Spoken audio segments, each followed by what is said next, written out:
Dalam kondisi pandemi COVID-19, demo besar kemarin ada untungnya juga buat pemerintah, ditulis oleh Erika Ebener di Stewart.com.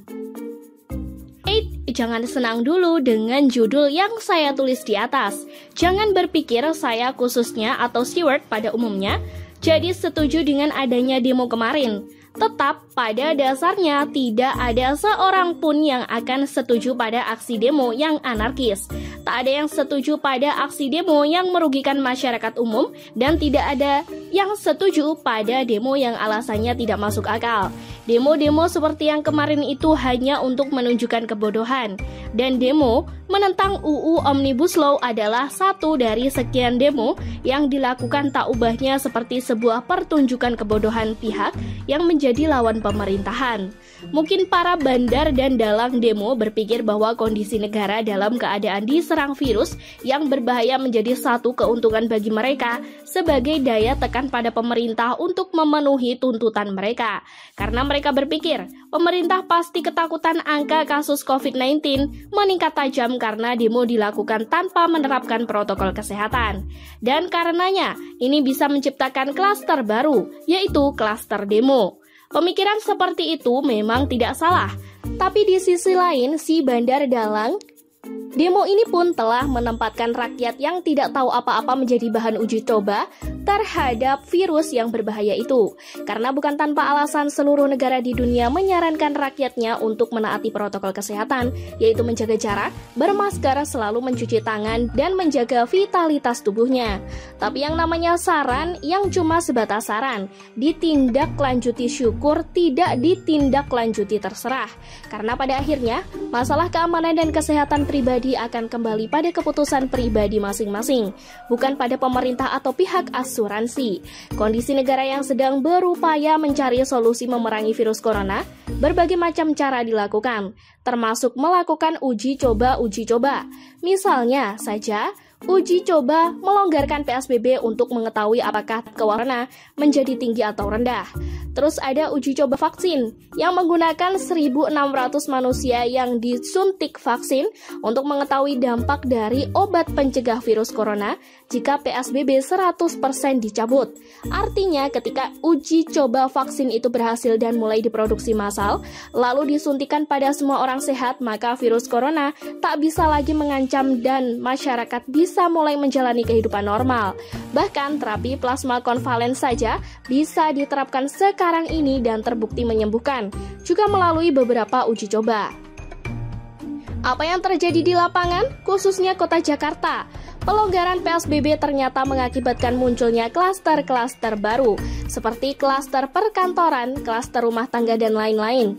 Kemunculan klaster baru ini adalah bukti bahwa tingkat kewaspadaan masyarakat Jakarta sangat rendah. Mungkin memang mereka perlu membuktikan sendiri bahayanya virus corona. Kalau sudah terjangkit baru panik, lalu baru meyakini bahwa protokol kesehatan itu penting adanya. Tapi kejadian seperti ini jelas tak bisa dibiarkan supaya dialami semua orang. Pemerintah tetap berupaya untuk memperingatkan rakyatnya dengan menginformasikan dampak yang cukup signifikan jika salah satu keluarga kita terinfeksi virus corona. Dasar memang orang Indonesia ini adalah bangsa yang memiliki nyawa minimal 2. Peringatan dari pemerintah malah diserang, diputar balikan, dicurigai bahwa ditentang dengan mengatakan bahwa virus corona ini sebenarnya tidak berbahaya.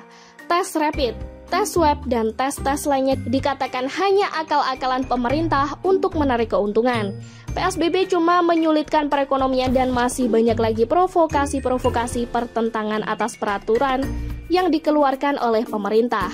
Oh ya, dulu Menteri Kesehatan Terawan juga sempat mengatakan bahwa virus corona ini tidak berbahaya. Tapi jangan salah, pernyataan tidak berbahaya dari seorang yang memiliki ilmu kesehatan berbeda dengan tidak berbahaya yang dinyatakan oleh orang yang tidak paham apa yang sedang dia katakan. Pernyataan Menteri Terawan bahwa virus corona tidak berbahaya itu dengan catatan melakukan protokol kesehatan. Sementara pernyataan orang awam bahwa virus corona tidak berbahaya dinyatakan karena mereka menolak untuk taat pada protokol kesehatan. Nah, demo besar-besaran kemarin itu melibatkan ribuan bahkan puluhan ribu manusia yang berbaur di satu tempat tanpa memperhatikan protokol kesehatan. Kalau saya jadi pemerintah, saya akan senyum dan berterima kasih pada bandar dan dalang demo karena telah berhasil membuat puluhan ribu orang terjun ke jalan dengan sukarela atau karena dibayar oleh mereka di tengah bahaya pandemi corona. Setelah demo selesai, saya akan cek berapa tingkat penyebaran virus COVID-19 di antara peserta demo. Jika angkanya rendah, maka saya akan membuat kebijakan Indonesia sudah terlepas dari pandemi corona. Jika angkanya masih atau lebih tinggi, maka saya akan mencatat bahwa virus corona masih belum bisa ditaklukkan. Tapi saya tidak akan memberitakan hasil penelitian saya itu pada media. Saya juga tidak akan merubah kebijakan yang sudah ditetapkan. Yang pasti, jika pemerintah sendiri yang harus mengadakan uji coba dengan meminta puluhan ribu masyarakat untuk berbaur pada satu tempat, hanya untuk mengetahui tingkat penyebaran virus corona, selain harus mengeluarkan anggaran yang besar, saya yakin 1000% uji coba itu akan diserang, ditolak, bahkan pemerintah akan menjadi bulan-bulanan. Nah, dengan adanya demo kemarin, pemerintah bisa melihat demo itu dari sisi positifnya sebagai ajang uji coba tingkat penyebaran virus corona. Gratis pula, biaya hanya dikeluarkan untuk renovasi fasilitas umum yang rusak, dibakar dan dijarah para pendemo, tapi biaya itu pun jatuh ke anggaran masing-masing daerah. Sekian dulu berita hari ini. Jangan lupa di like, komen, dan subscribe agar Anda tidak ketinggalan informasi menarik dan terupdate lainnya dari channel Daily News.